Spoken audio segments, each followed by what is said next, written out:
Hi everyone, my name is Elizabeth Hughes. I'm really happy to be back to talk to you today. In my last few videos, I was talking about the overactivation of the sympathetic nervous system and really specifically talking about how excesses in cortisol and in epinephrine can cause conditions, medical conditions that we see very commonly today. And I mean medical conditions like hypertension and diabetes and anxiety and a whole variety of things that I know that you're wrestling with. So the question is, why are these conditions so common? And probably the question behind that is, why do so many of us have an overactive sympathetic nervous system? And so I'm going to answer that question today for you. And it's really kind of simple and an interesting question to ask and interesting question to answer too.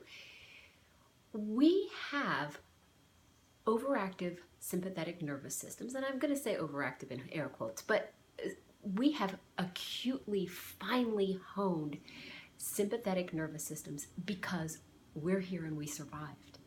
And our parents are here and they survived, and their grandparents and our grandparents and their parents and their parents, and you go back. That we who are here, and meaning me talking and you listening, we are here because our ancestors were the strongest of the strong. They were the people who were able to run fastest, to walk the farthest to find food, to hunt the animals, to survive drought, to survive crop failure, to survive natural disasters. All of those natural events, all of the survival that happens after those natural events requires a finely tuned sympathetic nervous system, a finely honed one. And we inherited that. And you don't even necessarily have to go back to caveman days. This is not necessarily, talking Bronze Age or something like that. I'm talking about in recent history. There are lots and lots of us who have parents or grandparents or great-grandparents, people who aren't that distant from us, who have survived wars, who have survived situations of living in places of chronic danger and chronic uncertainty, people who have survived natural disasters like famines, droughts. All of those things strengthen, it strengthens the activation of our sympathetic nervous system. And it means the people who live to have children are the ones with the strongest sympathetic nervous systems and the most alert and the most ready to flee or fight or freeze if that's appropriate. I'll give a really specific example. I live near some woods and I have two big dogs, and I take my dogs for a walk, every day in the woods, or practically every day. In the early spring, I'm always interested in seeing the new baby squirrels running around. And, when I walk up with my two really large dogs and I see a squirrel that just sits there and keeps eating its nut, that one's not going to live. The little baby squirrel that knows to scamper around the tree or to freeze really still and crouch down, those are the ones that are going to live. But the one that's just sitting there eating its nut, it's not going to make it.